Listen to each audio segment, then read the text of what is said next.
Well, the popcorn delivery just got here. I got to put that away before I leave. Oh, that sounds rad. Well, if you need me, I'll be over here. You know, if you help out, it will only take half the time. Yeah, but for who?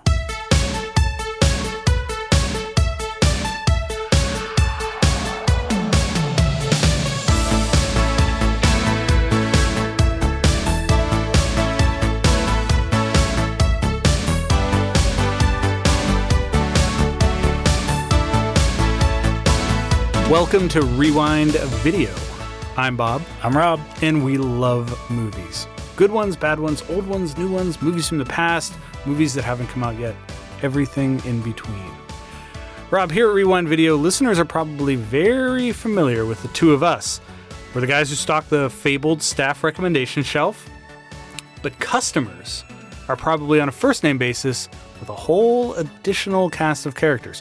There's Cochran, whose technique at the popcorn maker is second to none. April, who will not accept a tape that hasn't been rewound before being returned.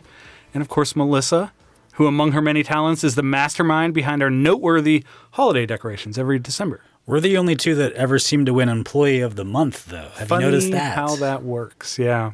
Well, nevertheless, it takes a team here at Rewind Video to keep the store humming. And in honor of that, we're going to talk about some helping hands this evening. You and I keep the staff recommendation shelf fresh. Anytime we update said shelf, we adhere to a theme. And this week's theme is teamwork. The only way to make the dream work. That's the only one. Yeah. Scientifically proven. So this was, I had originally made note that this was your theme, and then you reminded me that it was my theme. And that tells me that we just have some really good teamwork when it comes to picking themes, because we sure do. It feels like we both contribute. I don't know why, but I found myself looking back to movies that I grew up with for tonight's theme. My three films span a very small period of time from 86 to 92, but you also chose some older movies. Yes, also in a very short time frame they all came out in. But I don't know, mine have a different theme of their own besides teamwork that binds them all together, but we'll get into that as we go along. Right. I am remembering choosing this now, and I think that it was interesting to me because for some reason the theme of teamwork takes me back to movies that I grew up with. Maybe it's because stories were told differently back then, or I don't know. There was simpler movies in like the 90s and the 80s. And it's funny, none of us chose a sports movie, which they would all fit into teamwork. Oh, yeah. As long as there's a team involved. Yeah. I am excited to see if listeners can figure out the connective tissue between your movies. Man, if they can't. Well, they'll have to put their heads together and maybe figure it out as a group. I don't have a lot to say about this other than it was a fun one, and I got to pick some movies that have been kind of in a holding pattern for me as it relates to the staff recommendation shelf. I know at least two of these movies you have floated for other topics and just not closed the deal, and this time you brought them both. Yeah, so, I mean, can't wait to get into it. Yeah, I'm actually looking forward to some of those too. Good. Well, get us started, and we'll talk some teamwork. All right, let's get right into it. I'm going to start us in 1990. The movie is Ghost. Ghost. Filed under Crazy for Swayze. Yes. Here's the back of the box. After a young man is murdered, his spirit stays behind to warn his lover of impending danger with the help of a reluctant psychic. Tagline, a love that will last forever. I mean, I get it. Yeah. It's a pretty good tagline. It's okay. Yeah, it's fine. I don't hate it. Solid B+. Yeah. This was a smash hit. I think it's easy for us to forget about that because it's just old enough that we didn't quite catch it, but this was by far the biggest movie of 1990. This was at the time the third biggest movie of all time. This was the biggest VHS rental of 1991. Got 5 Oscar nominations for score, editing, best picture. It won supporting actress for Whoopi, best screenplay. I mean, this was a phenomenon. I remember it being big, and it endured. Like it hit home video, and it was huge. Upon rewatch, I struggled with why. Maybe it's the Swayze factor. Maybe it's the chemistry between him and Demi Moore. Maybe you have a point of view, but I think I might have a point of view as we go along. But why was it the biggest movie of the year? Like, why was it such a big deal? I don't know. I think it was just one of those things that caught fire in a way that things rarely do now. Yeah. Some things would just kind of, all of a sudden, everyone was just obsessed with them. I remember this having a reputation for being steamy. Yeah. And it's not steamy. It's not. It's not a sexy movie. No. I mean, not really. There's that one scene that I think has been parodied and everybody knows. And even that's pretty tame by today's It's very romantic. It's a very romantic movie. Yeah. But it's not like steamy. No. Yeah, I would agree. But I on this rewatch, I got to thinking, like, did this movie have anything to do with? Now I realize there's a difference, but did this movie have anything to do with the angel craze of the 90s? Do you think? Maybe. Because I know, like, Ghosts and Angels, not quite the same thing. He does have like that angelic thing going on at the end with the lighting and stuff when he's going up to heaven, I guess. Yeah, and they're the shadow creatures that are clearly like pulling people down into, I guess, hell. But I don't know. It just got me thinking, like, maybe like, because this was right at the beginning of the 90s, and maybe there are people that was already starting to bubble up, and then there's this angelic image of Patrick Swayze of all people in like the pop culture that everybody knew. Right. And then within a couple years, everybody was just obsessed with angels for a while, which I think was one of those things about the 90s that like you kind of forget about, but it was like angels were on the cover of Time magazine and shit. Yeah. This is a corny ass movie. In so many ways. It somehow still works. Yeah. But there's no denying that this is a corny movie.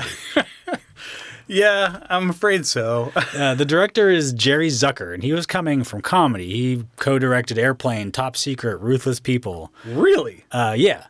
With Jim Abrams and his brother.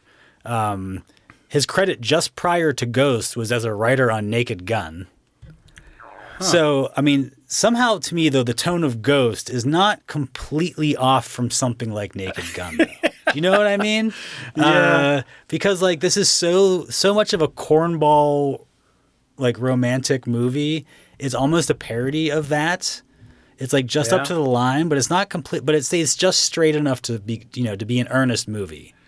Just straight enough. And I think it's, like, mainly because of the cast. Like, the cast is, like, totally buying in. Yeah. Right? Like, Swayze and Demi Moore obviously have a ton of chemistry. Yep. But, like, Swayze is such a cornball in this movie. Yeah. And, I mean, you even get Whoopi Goldberg bringing some levity. And I think she could take it further. She could go sister act Whoopi and make this more of a farce than it is. But she walks right up to the line, doesn't cross it. Yeah. I mean, plus, like, I love Whoopi. Yeah, she's I great. love Patrick Swayze. Like, it's, it's those. I just love these actors. But all the characters in this movie are just archetypes. Even the crazy subway ghost guy is just, the crazy subway guy. Yeah. But I'm not sure how many people besides Swayze could pull this role off. Like, it's a pretty tough one. I think most people, I mean, it's almost impossible to believe this character at all. Yeah. And somehow he's able to be like kind of a tough guy, but also kind of like a aw shucks guy. Also, I don't know. Like he's a very singular actor in that way. And I think like his best roles are all things. It's like, wow, like I don't think a lot of people could pull this off in the same way. That's fair. I agree. So how does this fit the theme? Well, once Swayze is a ghost, he has to find a way to communicate with Demi Moore. And so he finds Whoopi Goldberg, who's a medium who can actually communicate with dead people, which she didn't realize until she was just a scam artist, I guess, before this. And so she didn't realize it.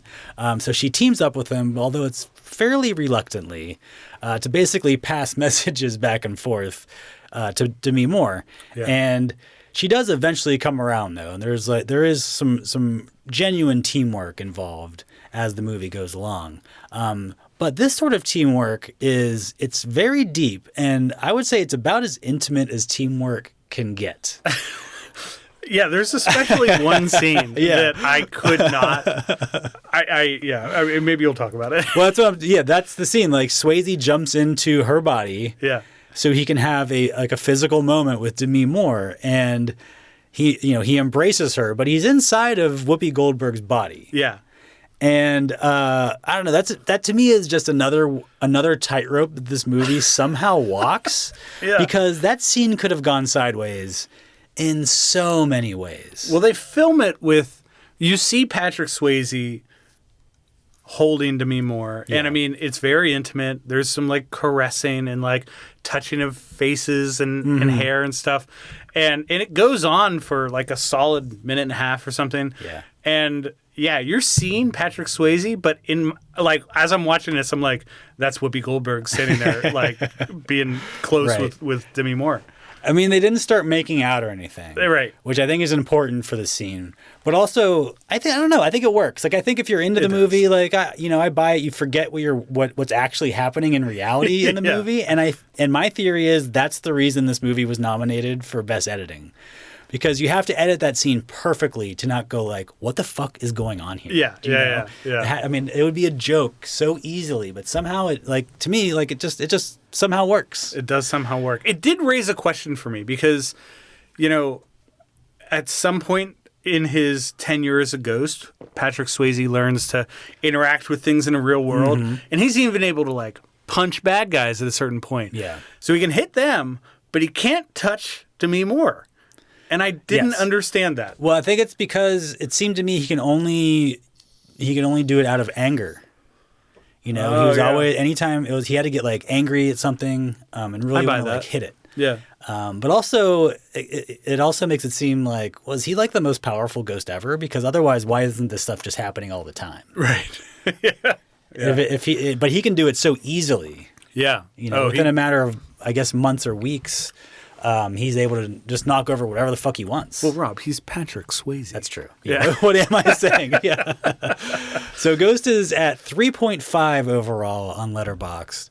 1.3 thousand users have it in their 4 favorites. Well, that's significant. Yeah, I mean it's not a huge number, but it's a lot of people. 24% agree with my 4-star rating, including Letterboxd user Gabi, who says, "So you're telling me a ghost worked faster than the police? Well, I'm not surprised." Touché. So I'm getting us started this week by putting Ghost on the staff recommendation shelf for teamwork. I realized about 3/4 of this way through the movie, 3/4 of the way through this movie, that I had never seen the end. Wow. Yeah. I guess I had watched. I was very familiar with everything leading up to that, and I guess in the past I had always decided, well, I've had enough. Yeah, you're already crying. You turn it off. Yeah. Maybe I had seen it, and I was just having trouble remembering because looking through the tears, it was hard to make sense. It's hard to remember. Yeah. Well, this was a fun one to go back to. I'm glad you threw it up, and a great fit for teamwork. Absolutely. Yeah. Teams can be small, and in this case, they work well together. They sure do. Patrick and Whoopi. All right. Well, I'm keeping us back in the almost 40 years ago territory with my first pick from 1986. This is plucked from the Balls and Bulges section of the store. And the first movie is Labyrinth. I'll give you the back of the box. When teen Sarah is forced to babysit her half-brother Toby, she summons Jareth, the Goblin King, to take him away. When he is actually kidnapped, Sarah is given just 13 hours to solve a labyrinth and rescue him. That's the whole back of the box. The tagline is, "Where everything seems possible and nothing is what it seems." Yeah. Average? That's just like a generic statement about something. Yeah. I don't know about that one. So how does it fit this theme? Labyrinth is a film that drops Sarah in a position where she's by herself. She and she alone needs to get to the center of this labyrinth. And she seems like a person who can conquer. She seems to think of herself as a person who can conquer challenges on her own. I would say that she actually comes across a little bit I don't know, cunty. What is going on at the beginning of this movie? She is a brat. Like, She's just are a people? brat. Is that how people are supposed to be talking in this world? I don't know. I don't know. It threw me off a little bit. It did, yeah. But during every step of her journey through the labyrinth, she encounters various creatures and characters who become her allies. They all have different skills and characteristics that, help her out. Surprisingly, all of them put up with her. And, it's all about kind of working together to achieve the goal of rescuing her brother. So Labyrinth was Jim Henson's follow-up to The Dark Crystal. A lot of groundbreaking puppetry here. This film was produced by George Lucas. Features a screenplay by Terry Jones of Monty Python fame. Yeah. Both Michael Jackson and Mick Jagger were considered for Jareth. Even Jim Henson himself wanted Sting, but his kids were like, nope, you got the wrong guy. It's got to be David Bowie. No way would we be talking about this movie if it was Sting. No, not at all. Henson wanted to create, his vision for Labyrinth was this fantastical world that combined live action with puppetry.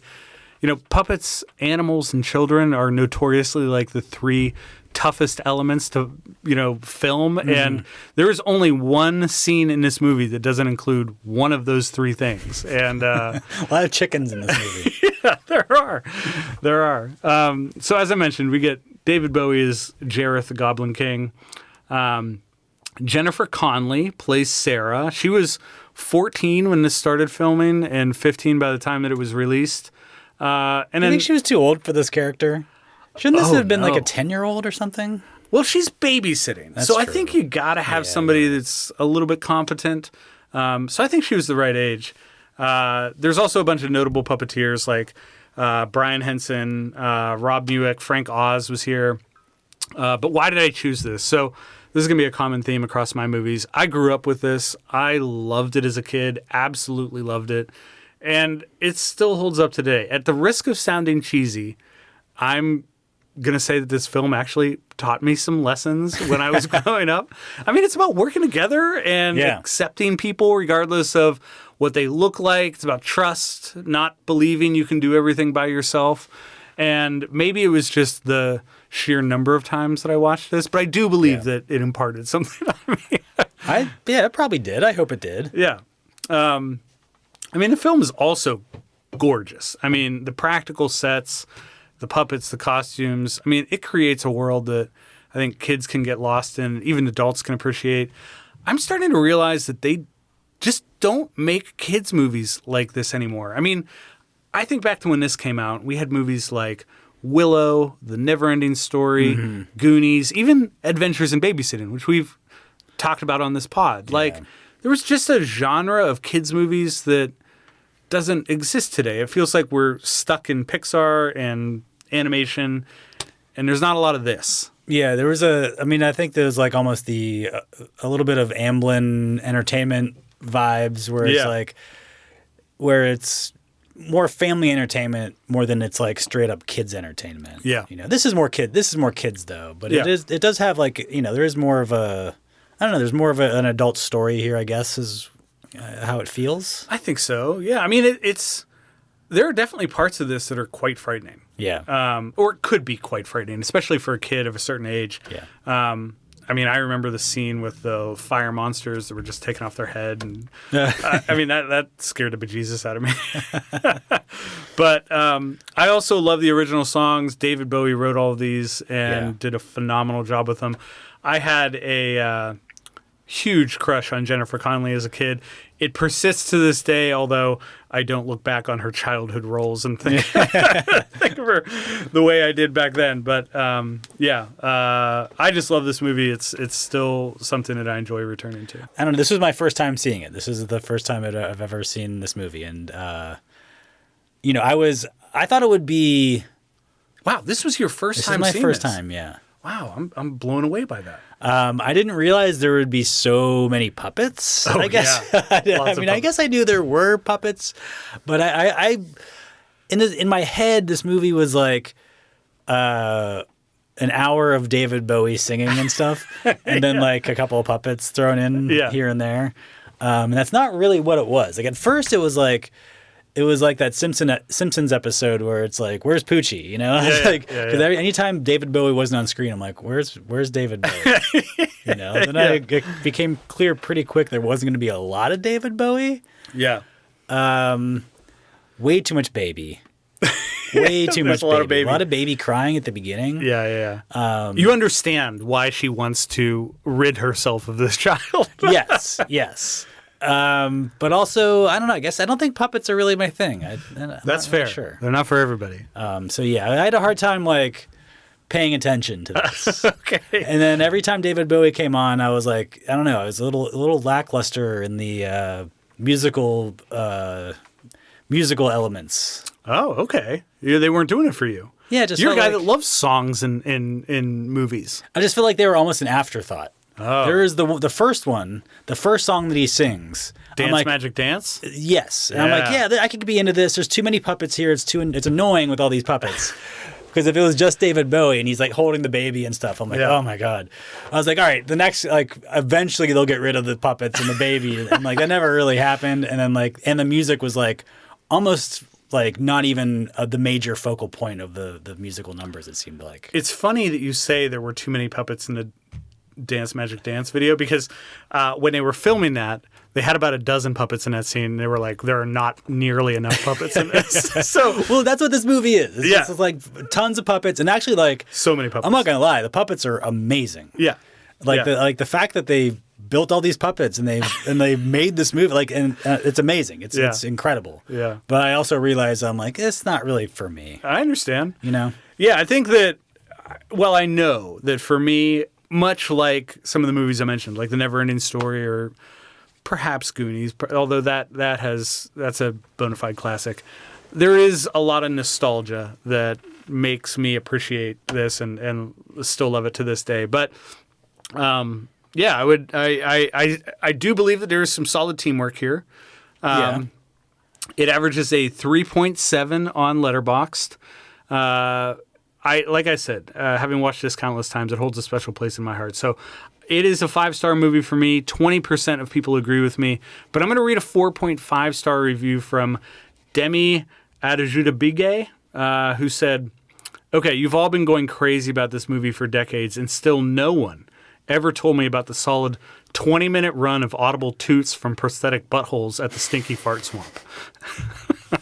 Yeah, that was a lot, too. And David Bowie's pants. What was going on with those pants? Oh, yeah. He was wearing, like, what do they call them? They're leggings. Or they're like riding, what's the word? But he's got the codpiece. Oh, yeah. The codpiece. Who wears a codpiece? I don't know. David Bowie does. Oh, jeez. So that's going on the shelf. That's my first pick for teamwork. Okay, I'm going to stick in the 80s. In the year of 1984, my first movie was Ghost. Okay. My second movie, Ghostbusters. What? Oh, boy. Now, you're sure you knew the theme this week? It was teamwork. Teamwork. Yeah, teamwork. Wait, why do you say that? I don't know. Okay. So, yeah, Ghostbusters. Yeah. Ghostbusters. Filed under Bustin' Stuff. That's not far from the balls and bulges section. Right next door. Here's the back of the box. After losing their academic post at a prestigious university, a team of parapsychologists goes into business as proton pack-toting Ghostbusters, who exterminate ghouls, hobgoblins, and supernatural pests of all stripes. An ad campaign pays off when a knockout cellist hires the squad to purge her swanky digs of demons that appear to be living in her refrigerator. Tagline, they ain't afraid of no ghosts. I mean, there you go. What else do you need? What else do you need? That's solid A. This is Ivan Reitman's comedy classic starring Bill Murray, Dan Aykroyd, Harold Ramis, Ernie Hudson, Sigourney Weaver, Rick Moranis. I mean... Yeah, what do you need? What do I need to say? This falls into that category of movies. It's like, well, you don't really need me to tell you to watch Ghostbusters. Yeah, sure. It's one of the most successful, popular comedies of all time. They're still making sequels to this day. Good ones. I've heard. I haven't seen any of the new ones. Oh, boy. Yeah, you got to watch them. The first new one is not as good as the second new one. Yeah. But none of the sequels or reboots have had the same magic as the first movie, of course. Yeah. What was it, 2015 or whatever, whichever one that one. We got the Saturday Night Live all-female cast. Yeah, it was just like that didn't get the tone at all. The tone was way off. It was just kind of like a goofball comedy. Yeah. But to me, like the original Ghostbusters, like it is at its best when it's not necessarily being comedic.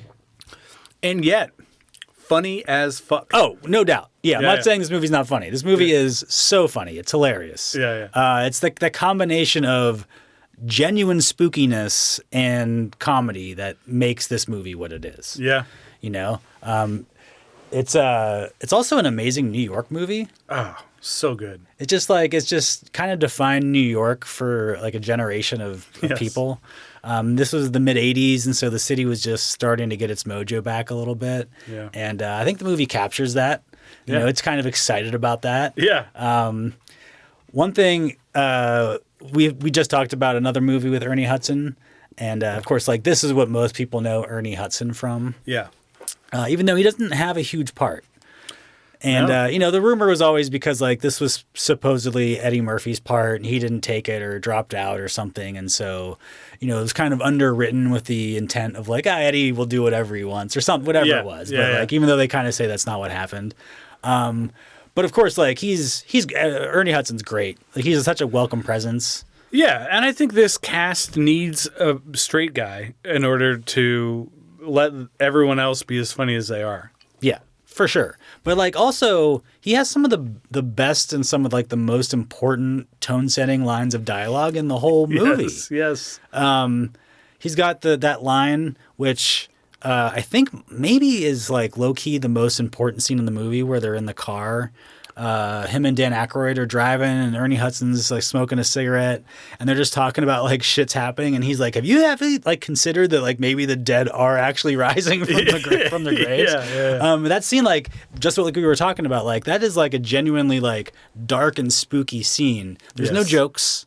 Yeah. And they're like, maybe shit actually is happening here. Yeah. And it's like setting the stakes at like such a high level. That's the part where Ghostbusters actually gets creepy for me. Yeah. I mean, there's some definitely like there were some things that scared me when I was young and saw this for the first time. I mean, like the first Ghost in the Library scared the shit out of me. But like that scene hits different. And they play that like really cool music as they're driving over the bridge and it's dark and like creepy. Yeah. But these guys are a team. And when they worked at the college, they were just colleagues. Yeah. They were working together. It's not the same thing, but when they work as the Ghostbusters, they're a team. Yeah. And they work as a team to capture the ghost, to hold the ghost, everything. They're a business also, so they're a team like that as well.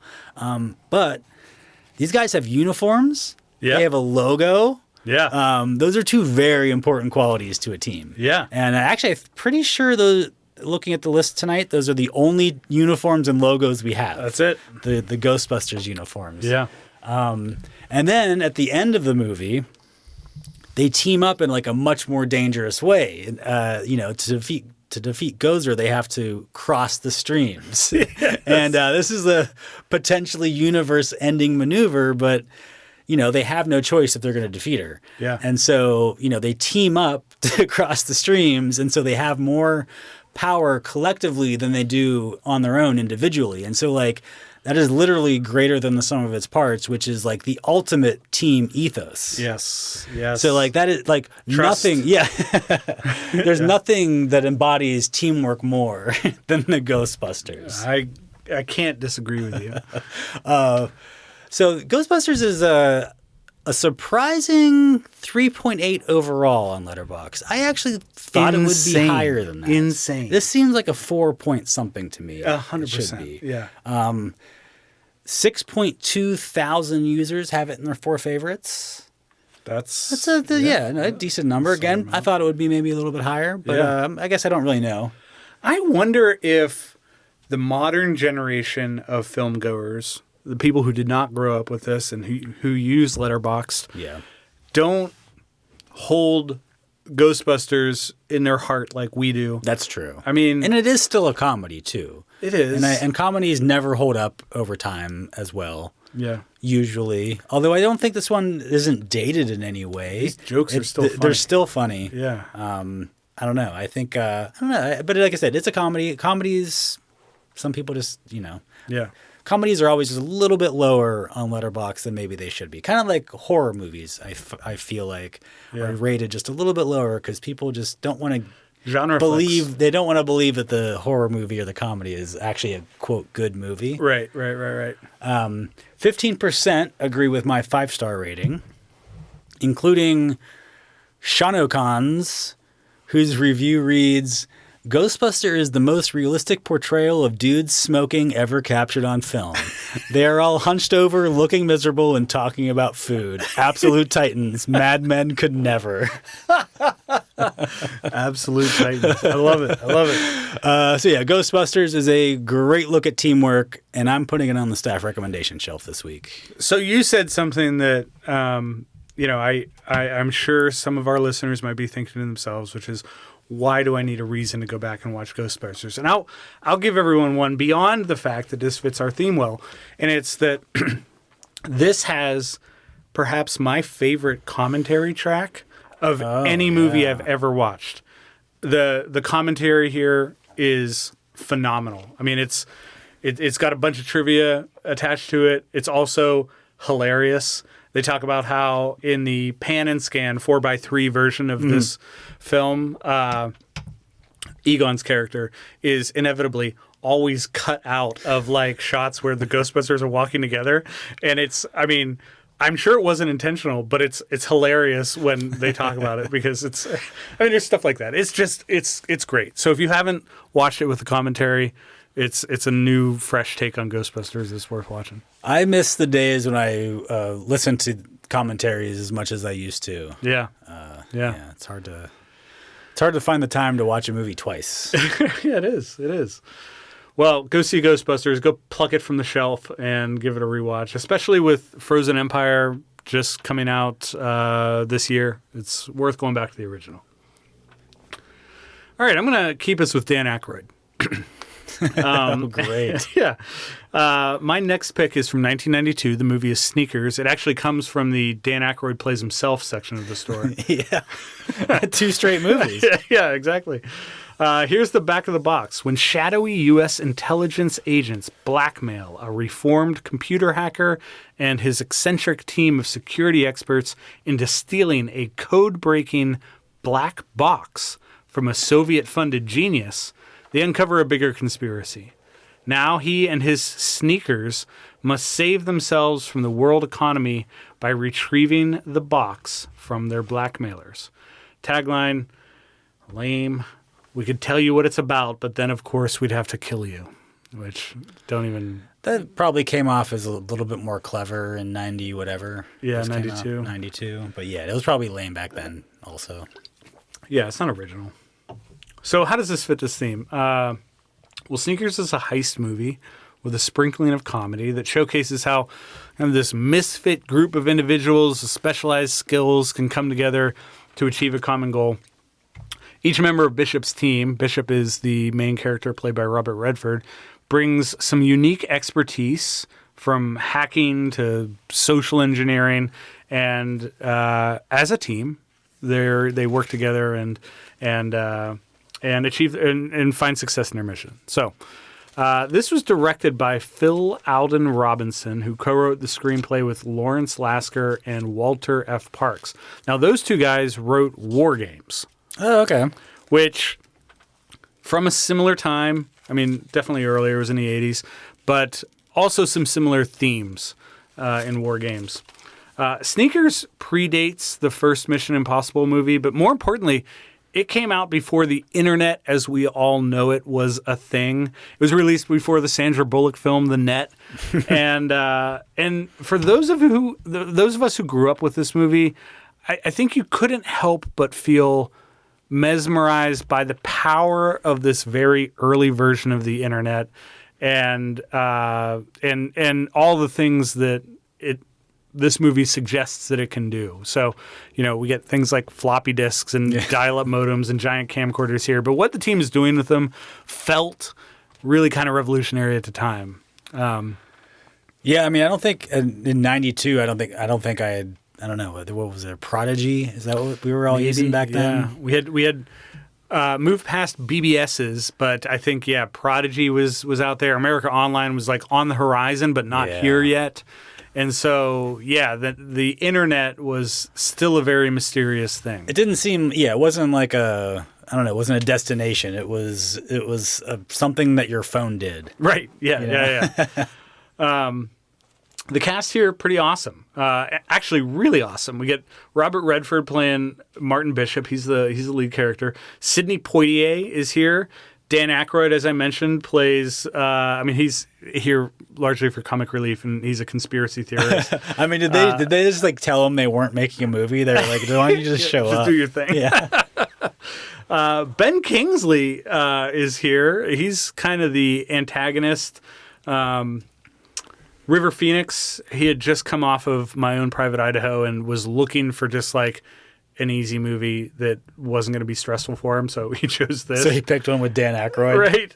And then David Strathairn is another part of the team. But there is also an appearance from the great Stephen Tobolowsky who shows up. Most people remember him as Ned Ryerson. Yeah. He's always good whenever he makes his way into a movie. Yeah. So the director, Phil Alden Robinson, was also the guy behind Field of Dreams. There's an interesting blend of stuff going on here. There's humor, suspense, little social commentary, and in contrast with my next pick, this movie actually had to add some profanity in order to avoid a PG rating. Oh, wow. So they sprinkled some in just to kind of get it in that sweet spot of PG-13. It's definitely aimed at adult audiences, but there's no violence here, no sex or nudity. These guys aren't like super spies. No. Which is funny because it's not like the Mission Impossible, I don't know, like super team. They're on all, but they're all like dressed like dads. Yeah. Who do this on the weekends or something. Mm-hmm. They're like, I tinker with stuff in my garage. I have a surveillance system in my van and stuff. Exactly, yeah. They're all dressed like in blue jeans, or like even like Sidney Poitier is wearing like a $55 suit. Yeah, it's just like I don't know. It's just such a ragtag group. Yeah, it's fun, and they have really great chemistry. It feels like this ensemble cast is really actually having fun together. Even Sidney Poitier seems to be enjoying himself, but. Why did I choose this? I don't know. I feel like there's a lot here that kind of serves as catnip for elder millennials. It's such I find it fun to look back on this period in time and remember what a quote-unquote high-tech heist film used to look like. Which, I think there's a little bit of Mission Impossible, a little bit of Ocean's 11, especially as it relates to the chemistry that these guys have together. You couldn't do this movie now. No. Because there's none of the technology would make sense. And even like, it's quaint to look back on and be like, oh, really? Yeah. Because it seemed so high tech at the time. And then like 6 months later, it wasn't. Right, exactly. This movie became dated very quickly. Yeah. But I do think that the way the cast engages with each other really fits into our teamwork theme. Teamwork. Let's call it teamwork. Teamwork, yeah. It's a motley crew of misfit hackers and outcasts who trust one another implicitly. It's there's similar themes going on here between this and the Ghostbusters in terms of how they have to work together. They even get a blind guy to drive a car. That's genuine teamwork. I agree. I find this to be just kind of easy, fun, well-paced, satisfying. It fits, comfort food. Yeah, it fits all the criteria of what we'd normally describe as a 3-star movie, but I feel that the cast and the clever story, for me at least, and also the fact that I watched this 1,000 times as a kid, elevated into the 4-star category. But I wouldn't blame anyone for saying solid 3-star movie. Yeah, it's one of those like 3.5 tweeners. Yeah. So yeah, I think it's just comfort food is a perfect way to describe it. It's just like one of those movies that never inappropriate. It just always feels right. Yeah, exactly. So you're not going to have any like epiphanies about life when you watch this movie, I don't think. You are channeling the Letterboxd user that I singled out for my review this week. This holds a 3.5 average, spot on with what you just said. And Steven Sajdek had a review that went like this. We talk about it a lot, but this here is a god tier hangover film. It's quiet, relaxing, but somehow filled with real stakes and menace. The whole cast is absolutely delightful and a rare film that could have used a sequel. I don't know if it needed a sequel, but I do like the idea of a hangover film being a potential theme for the future. Yeah, I think that's a good way to describe it, though. Yeah, hangover film. This is, completely inoffensive in every way. Like, it's not loud. Yeah, you watch this on like a Sunday morning at 11. And no flashing lights. Don't have to think about stuff. Exactly. Easy on the eyes. So that's Sneakers. That's going up for my second pick. And let's see. You've done Ghost and Ghostbusters. Clearly, you're going a different direction for your final teamwork movie. I'm going to go in a very different direction. Great. My last movie does not feature any ghosts whatsoever. We're all relieved. Yes. I am going to have another 90s movie, though. Oh, okay. All right. That must be the connective tissue. Well, yeah. So I did have an 90s, 80s, and I went back to the 90s. We're kind of all sticking around in the same area here. Yeah. So 1996, the movie is called The Ghost and the Darkness. Oh, no, he did it again.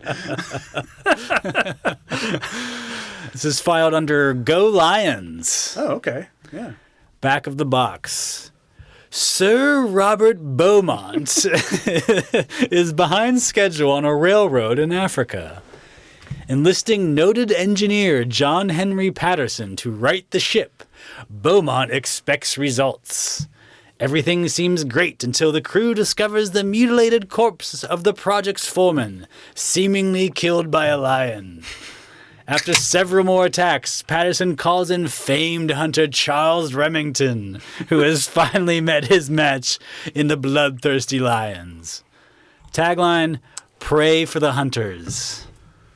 Ooh. It's good. Okay. It's a good little, tagline. Play on words there. Pray for the hunters. Pray for the hunters. Yeah.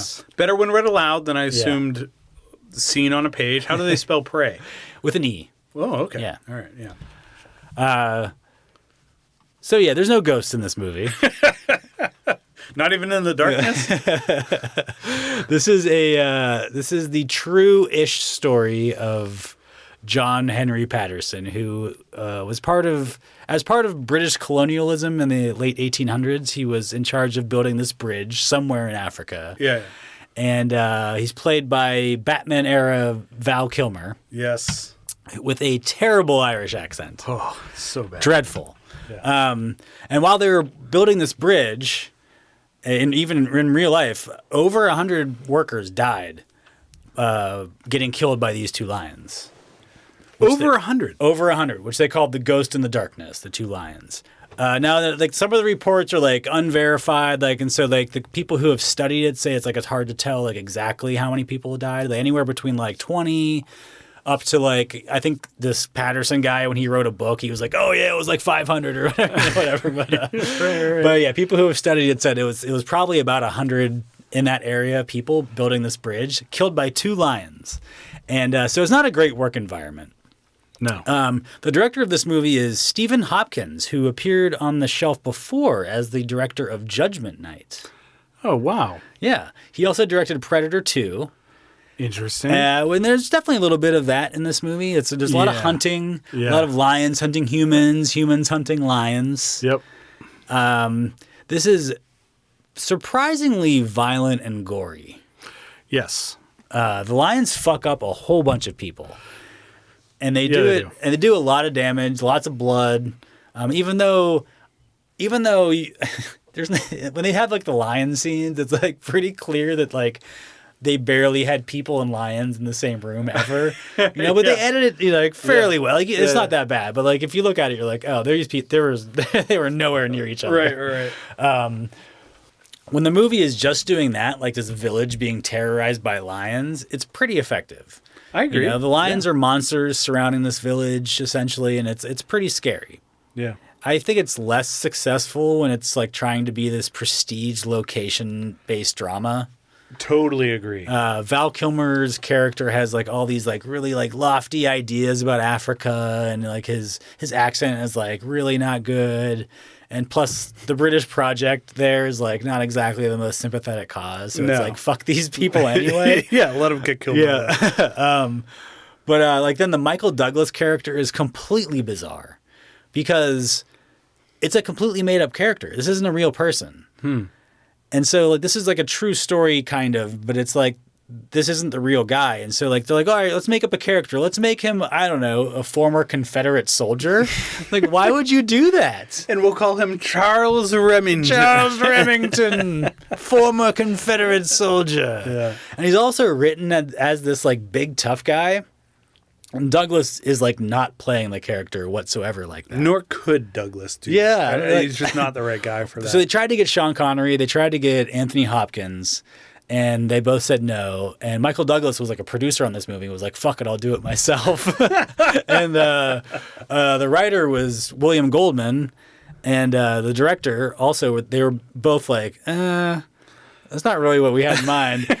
And he was like, I'm doing it. Okay. So like, you know, it doesn't work. I don't really know what he was thinking. Yeah.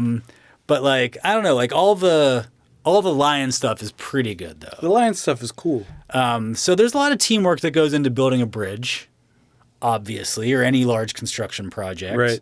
And then also after there's some initial animosity, Val Kilmer and Michael Douglas eventually team up to take on the lions, to kill these lions that are terrorizing the village. But the most notable teamwork is the two lions themselves because, lions don't work together like this. And apparently the lions in real life did do this. They worked as a team. And it's kind of unheard of in the lion world. Interesting. And so that's one of the reasons this is like one of those things like people are like, what the fuck was going on here? There's teamwork on two fronts. Yeah, there's teamwork. Yeah, two teams working against each other. So this is like a very, very rare occurrence. And so like, and also like in the movie, they're like, well, they're killing way more people than they could possibly be eating. You know, it doesn't make sense because animals like this don't just kill, but like for fun, but that's what they were doing. They're doing it for sport. Wow. And they were collecting the bones. Yeah. And so that's one of the reasons why, you know, the natives and even like the people, anybody that was working on this bridge were like, well, there's some sort of supernatural element here because this doesn't seem natural. Like there's no reason that lions would be doing this unless they were possessed by the devil or something. Yeah. So The Ghost in the Darkness is rated at 3.3 overall on Letterboxd, which I think is pretty close to right. Yeah. 42 users have it in their 4 favorites. Boy, I'd love to talk to those people. Yeah, this is one of those movies that's like, you know, it's not a bad movie, but also there's no reason that it would be anyone's favorite movies. And so you wonder, like, who are these 42 people and why would they do that? Right. Right. Now, that's just also just it's a little bit too many people to, like, actually look into it. Yeah. As opposed to that one movie that I had where it's one person. Right. 30% of users agree with my 3-star rating. Okay. Including the film guy who says the primal urge to go hunt down man eaters with the fellas. With the fellas, yes. So yeah, The Ghost in the Darkness is going up on the shelf today for teamwork. So I saw this right when it came out on video because I thought that it was a movie about ghosts. For real? Yeah. I was sorely disappointed.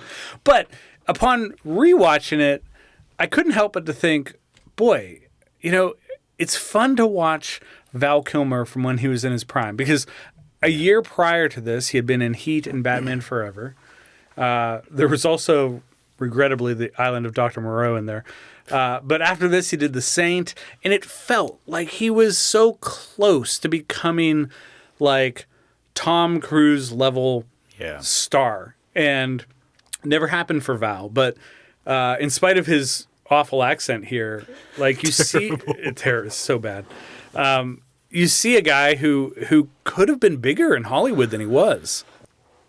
Maybe he more seemed like he was going to be like the in that top echelon, more than he should have been. That's fair. Like maybe he should have been in like the next level down, and like that should have been his ceiling. Yeah, and then maybe he could have thrived like that. I'm like, maybe he wasn't meant to be Batman and the leading man. You know what I mean? I don't know. Yeah. Maybe. I think his part in Heat was absolutely perfect for him. Yeah.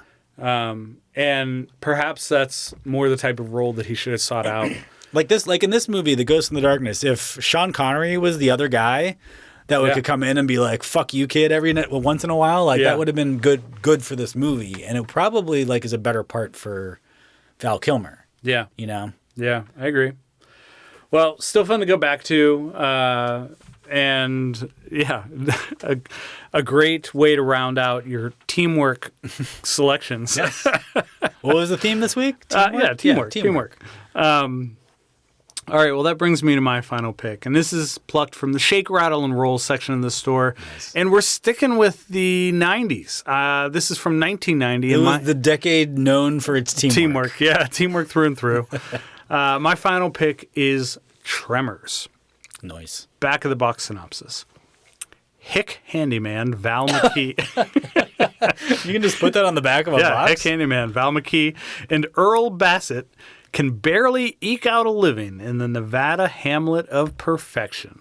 So they decide to leave town, despite an admonition from a shapely seismology co-ed who's picking up odd readings on her equipment. Before long, Val and Earl discover what's responsible for those readings. 30-foot-long carnivorous worms with a proclivity for sucking their prey underground. Tagline, the monster movie that breaks new ground. Okay. Yeah. So eloquently written back of the box. I mean, yeah. You get those once in a while. Yeah. I mean, the movie is Shakespeare. So. Yeah, right. So how does it fit this theme? Nothing inspires teamwork like giant worms traveling underground to hunt townspeople. Agreed. Here we see the residents of perfection, which is comprised of a disparate group of individuals with unique personalities, coming together, relying on each other's strengths to devise some clever strategies and survive the relentless attacks from these subterranean monsters, which are called graboids in the movie, and I like that. I'm probably going to refer to them as graboids as I talk about this. Grabassers. Yeah, it's a life or death. It's life or death against a threat that these people don't understand, but very much have to deal with. And the town bands together to triumph over the monsters. So teamwork. Teamwork as a town. Teamwork as a town, a whole town. The whole town. So this was originally called Land Sharks. It was low budget. It's a bad name. Bad name. Yeah, Land Sharks. They improved with Tremors. In spite of the budget, they built this entire town from scratch. Like if you go to where this movie was filmed, there isn't a single building there. The set designer was literally buying derelict buildings from neighboring towns, dismantling them, bringing them back to the set and rebuilding them. So he was buying them for like $25. Yeah. Everything here is done practically. There's no CG in this movie. The filmmakers had grown up with like Ray Harryhausen and wanted to make a movie that paid homage to like classic practical movie monsters. And I watched a making of featurette on this, and I learned that originally the worms had like a fleshy sheath covering their mouths, but someone at some point during production wisely said, we're not going to have a bunch of dicks chasing people around the desert. That's for a different movie. Yeah, that's a different movie. This was originally an R-rated movie, and they even filmed it with a whole lot of fucks in the script, but the decision was made to strive for a PG-13 rating, so all but one fuck was dubbed out. So there's a lot of instances in this movie where it's like, I think they just said fuck there, but maybe it was frig or something. Yeah, like they had to kind of re-edit and ADR this movie in order to get it to where they wanted it to be. As far as I know, an uncensored cut was never released. This was directed by Ron Underwood. He would later go on to direct City Slickers. And yeah, Tremors is the rare movie that combines elements of horror, comedy and science fiction to create a pretty unique film. And the genres, which don't always mix together well, I think come together like a perfect Negroni in this. Yeah. Something like that. Yeah. Cast is great. We get Kevin Bacon, who he had a few leading roles after Footloose, and all of those movies bombed. So he was at a really low point in his career when he took this on. And for a while regretted it. But we'll get back to why his tune changed. Fred Ward is his kind of buddy in this movie. He has sadly passed away, but his dynamic with Bacon is awesome in this. He was great. He was one of those guys. He just had a face and a voice and a vibe that was, it didn't change much from movie to movie, but you didn't want it to. No, you definitely didn't. Ariana Richards, who's the girl from Jurassic Park, she's in this. Victor Wong, who people might remember from Big Trouble in Little China, Prince of Darkness, he's here. Michael Gross, who at the time was America's Dad. I mean, he was in Family Ties. And is that show still on the air? It might be. I mean, was it? Was it? Oh, was it? I think it was. Yeah, okay. I think it was. This was a definitely unexpected role for him, but he kills it, along with all the worms and graboids that he confronts in the movie. He has gone on to be in all 7 Tremors movies. Now you've seen all of these movies, obviously. I know, because you wrote you wrote a blog post that ranked them. I think that was you, right? Maybe not. All 6 of those movies after the first one are garbage. Really? That's absolutely. A shame. I mean, part of the reason is that they pretty quickly moved to CG, and that ruins it. That was a bad era for CG too. Weren't some of them on like sci-fi originals or something? Didn't they go that low? A lot of them were direct to video, and actually I think maybe all of them were. But yeah, they're terrible movies. Well, maybe there will be a theme one day that I can choose 3 Tremors sequels. Perhaps. They even did a show. They did a show. Oh, that's right. Maybe that's what I was thinking of. Yeah. It's a sci-fi I think that show. was what it was, yeah. And then finally we get Reba McEntire. Yeah, it's weird. Fucking great. Why did I choose this? Tremors is just pure fun. You can root for all of the characters in this. There's not a villain in the movie apart from the worms. It's the best kind of monster movie. It's relentless. It's funny. There's some great kills, beautifully shot. I don't think there's anything not to like, and it's no surprise to me that it's endured and stayed popular among people. I wouldn't have been upset at a villain. Yeah? Well, you get the bratty kid. Yeah. Then you start to kind of root for him. You're like, I don't want him to die. Yeah, I wish there was somebody I could root against, yeah, I think, maybe. Yeah. I don't know. It wouldn't hurt the movie. Well, there is teamwork throughout this, as I mentioned at the top. And that's, due to the fact that the worms are truly an unexpected and unexplainable threat. It's kind of fun to watch the residents of Perfection figure out how to work together. Subsequently, how to combat these things. They don't have a lot of resources. They're not the smartest group of people, and there aren't many residents who can even band together. So they end up figuring it out. But there's walkie-talkies, there's homemade bombs, a lawnmower that's converted into a self-driving distraction. It's full of surprises. It really is. It is, yeah. Pole vaulting. Yeah, that's right. So critical reception. This was not a hit at all when it was released. It was actually a disaster. Like it made no money in theaters. What year was Flatliners? Oh, I can't remember. It was not long after this. Yeah, it was around the same time. It doesn't surprise me because what ended up happening is that, the studio just didn't know how to market this. Is it a horror movie? Is it a comedy? But it went on to become a true classic on home video. And that was right around the time that home video was becoming a thing, and you could buy movies or rent them.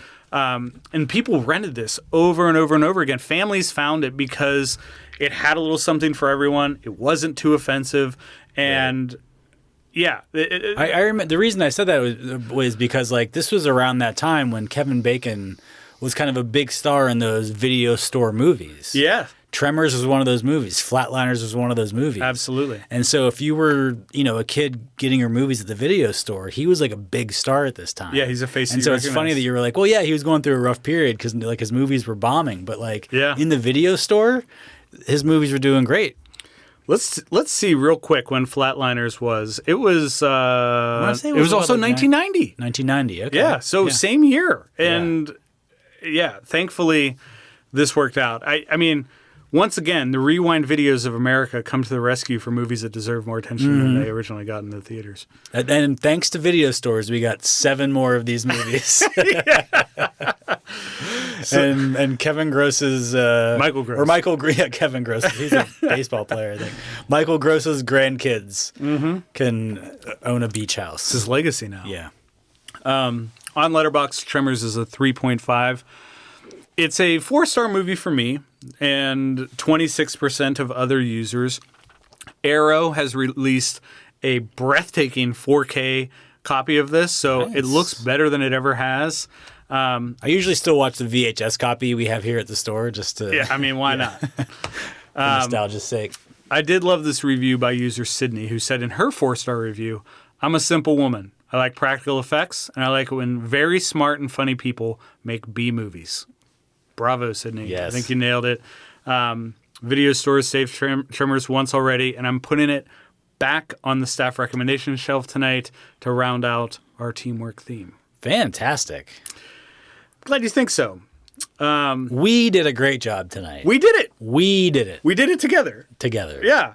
We compiled 6 films onto one staff recommendation shelf, all of them focusing on a team of themework. Yes. The movies we covered tonight include Ghost, Labyrinth, Ghostbusters, Sneakers, Ghost in the Darkness, and Tremors. Oh, yes. I was just laughing at my funny joke. Yeah. Find us on the internet at rewindvideopod.com. And don't forget to subscribe, share, like, and review the show wherever you stumble across it. Rob, next time we are putting on our thinking caps, and the theme will be intelligence. I cannot confirm nor deny that. Yeah. As usual, we'll have 6 films to recommend. In the meantime, feel free to hit us up for a movie to watch, and we will, of course, see you next time. Be kind, recommend. Hail Satan. Hail Satan.